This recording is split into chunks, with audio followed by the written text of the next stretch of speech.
مرحبا بكم في حلقتنا الجديدة من بودكاست استمع لما يوحى إليك. حابة أبدأ معاكم بسؤال بسيط: مين أكتر حد بنكلمه كل يوم؟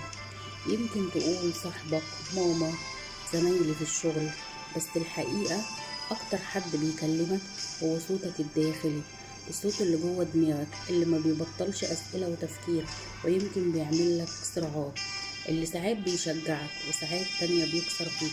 النهاردة هنتكلم عن الصوت ده، جاي منين، بيقولك ايه، هل هو بيساعدك ولا بيقف ضدك، وازاي تقدر تصاحبه بدل ما يفضل يعزيك او يوقعك او يسبب لك صراعات نفسية.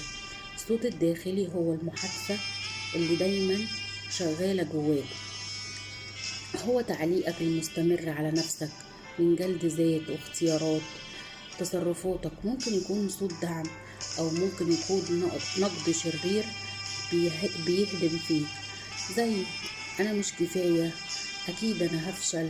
في كل مرة ممكن يشجعك ويخليك شخص طموحك عالية، وممكن تانية ينزلك على جدور رقبتك لسابع أرض، زي أنا السبب في كل حاجة حصلت لي، أنا اللي عملت في نفسي كده. ولكن أوقات الصوت ده بيكون أنا بعمل اللي بقدر عليه، أو أنا مش كامل بس بتطور. كل واحد فينا عارف هو بيقول لنفسه إيه، وعارف إيه الصوت اللي بيأثر عليه، والصوت ده هو بينقده ولا الصوت ده اللي بيشجعه. الصوت الداخلي مش دايما بيكون سلبي، ولكن لما بيغلب علينا بينقدنا، بيأثر فينا جدا وعلى نفسيتنا، وظاهريا ده بيبان على نفسيتك من بره. صوتك الداخلي ما بيظهرش فجأة، هو نتائج تراكمات من واحنا صغيرين. يعني كل رسالة خدتها من واحنا صغيرين، زي اسكتي، عيب تتكلمي، انت بتتكلمي واحنا بنتكلم مع الكبار ليه، بيحسسك دايما ان انت ملكيش لازمة في الحياة. او زي مثلا لو ما قدرتيش تجيبي مجموع معين او تنجحي في عمل البيت او حاجة معينة، بيقولك انت غبية، انت ليه يا حبيبي ما قدرتش تطلع زي ولاد خالتك او ولاد عمتك، انت انسان غبي. زي التوبيخ المستمر او الاهمال العاطفي اللي بيزرع جوانا صوت بيشككنا في نفسنا طول الوقت. دايما بتحس ان انت اقل من اللي حواليك، عايز تبذل مجهود اكتر علشان تصلح الكلمة اللي اتقالت لك، انت غبي، او انت كان مهمل فيك عاطفيا. وده اللي اتزرع جوه الاصوات كتير اللي جوه دماغك. المقارنة والتنمر، لما حد يبدأ يقارن اخوات ببعض او زمايل ببعض، لما نحط في موقف محيط وما تشرحش لينا، احيانا بيتقال لنا عيب وما ينفعش نعمل كده، واحنا مش عارفين ده اصلا هو عيب ليه، هو احنا ما ينفعش نعمله ليه. فدايما بيحسسك ان في حاجة غلط، تفضل عايش جواها طول العمر. الاحساس المشوه بالذات، تكبر واحنا مش عارفين احنا مين ولا نستحق ايه. غالبا بنحس ان احنا نستحق وبنعمل مجهود كتير عشان اللي حوالينا يحسسونا بده، واحيانا تانية بنحس ان احنا ما عندناش تقدير لذاتنا او عندناش ثقة بنفس، فبنحس ان احنا نازلين على سابع ارض. والنتيجة ساعات صوتك الداخلي ده بيقولك طول الوقت انت مش كفاية، خليك ساكت احسن، هو انت تعرف ايه. وده ساعات بيدخل لنا لبعض الاضطرابات. الناس اللي بتخاف تتكلم قدام الناس اللي حواليها، او الناس اللي عندها رهاب اجتماعي بتخاف تواجه الناس او تخرج او تتعايش معاهم. او هو الصوت اللي بيقولك اسكت، محدش هيحبك، محدش بيحبك كده، انت فيكي شيء غلط، انت مش احسن حد، انت مش افضل حد. ويفضل الصوت ده يكبر جوانا لحد ما نكونش عارفين احنا مين. واوقات كتير مش بنكون سامعين الصوت ده واضح، ولكن بنحس ان جوانا دماغنا فيها حرب ما بتسكتش، حرب بين الشيء الصح والشيء الغلط. دي بعض الانواع الصراعات الداخلية اللي بنعيشها.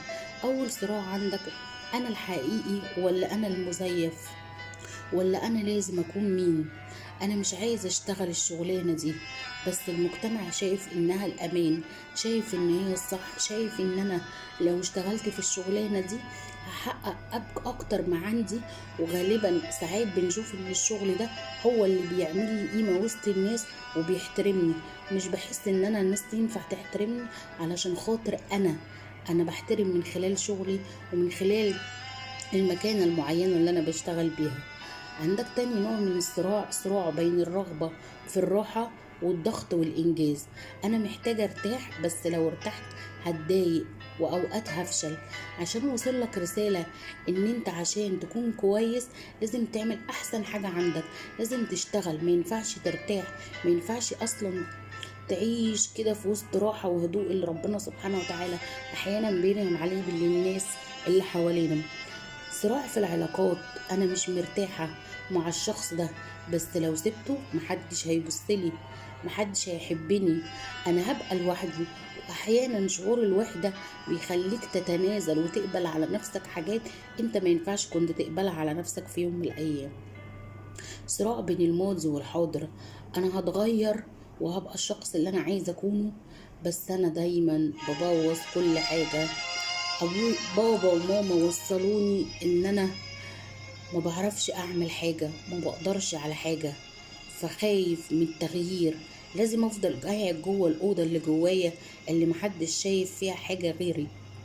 مش دايما الصراعات دي واضحة، ولكن بتتعبنا وبتستنزف في طاقتنا، لانك انت لحد دلوقتي مش عارف انت مين، ومش محدد في حياتك انت عايز ايه.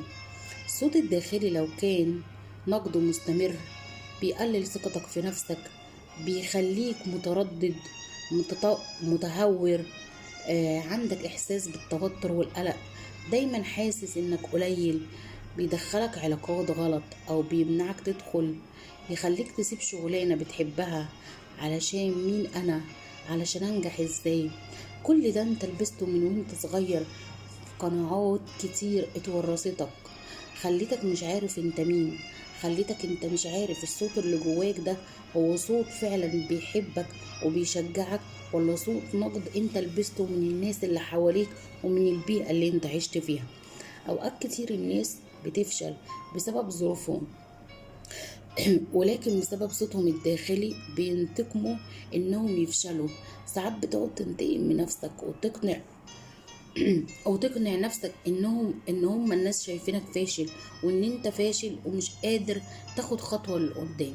طب سألت نفسك الصوت اللي انت عايش بيه طول عمرك ده هو صوت مين؟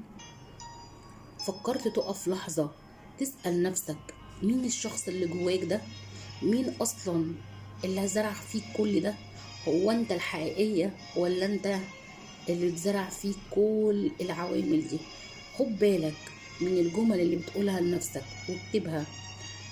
بيبقى الصوت ده ممكن تسمعه تجلد نفسك او تنقذ نفسك، او حتى لما بتشتغل على نفسك استاذ وشايف ان كل حاجة انت بس اللي صح فيها، او لو وصلوا لك ان انت لازم تكون مثالي وتكون احسن شخص في الحياة وفي الكون، رد عليهم بالجمل الحقيقية. بدل ما تقول أنا فاشل، قول لهم أنا مريت بتجارب صعبة، بس لازم تقف مع نفسك وتسأل هي تجاربك الصعبة دي علمتك إيه. مارس التعاطف مع نفسك. من أكتر الحاجات اللي بتخلينا كبشر مرتاحين نفسيا، بدل ما بنجلد نفسنا ونقول لها كلام يوجعها زي الفشل واللوم والعتاب، محتاجين نصاحب نفسنا. ولو صاحبت نفسك وسألتها انت مين وعايزة ايه وايه امكانياتك، وهي قالت لك، خليك صريح مع نفسك. اول ما تتعاطف مع نفسك وتسألها ده هتحس ان انت في افضل حال ممكن. اكتب خطاب لنفسك بصوت المشجع. دايما خليك شجع نفسك على انجازاتك حتى لو بسيطة، شجع نفسك على اي حاجة بسيطة. ما تقعدش في الدايرة اللي فضلوا طول حياتهم يلوموا فيك ويوجعوك فيها ويحسسوك ان انت قليل. محتاج تسأل نفسك انت مين، ومحتاج تعرف انت واقف فين علشان تقدر تطلع من ده لبر الامان. الصوت اللي جواك مش لازم يكون عدوك، تقدر تحوله لأقرب صديق ليك، صديقك المخلص اللي بيشجعك دايما، صديقك اللي بيقف جنبك في كل رحلة وفي كل حاجة انت بتعملها برحمة وهدوء وسكينة من الله سبحانه وتعالى. لأن الصوت اللي جواك ده ربنا خلقه وزرعه جواك علشان ينبهك ويقولك إن في حاجات كتير أنت محتاج تاخد بالك منها. ربنا ما خلقلكش الصوت اللي جواك ده علشان ينقذك، ولا يحسسك إن أنت فاشل، ولا يحسسك إن أنت ما تتحبش، ولا يخليك تخش في تجربة توجعك وتقلل من شأنك ومن نفسك، بحيث بس ان انت ما تبقيش لوحدك، او لو انت حاسه بعدم الامان. لو قعدت وركزت مع صوتك ده وعرفت كل الكلام اللي جواه ده مين اللي لبسهولك ومين زرعه جواك، هتفهم نفسك كويس. كل مرة كنت فيها قاسي على نفسك، كنت محتاج حضن بس انت ما قدرتش تاخده. خلي صوتك الداخلي يكون مصدر الدعم مش الجلاد. والمهم اكتب اكتر حاجة سلبية انت مريت بيها في حياتك علشان تعرف انت واقف فين وايه اللي بيتكرر جواك، وهل ده وارد وطبيعي، ولا في جمل انت محتاج تقولها لنفسك علشان تشجعك وتخرج من ده بأريحية وهدوء وسلام نفسي.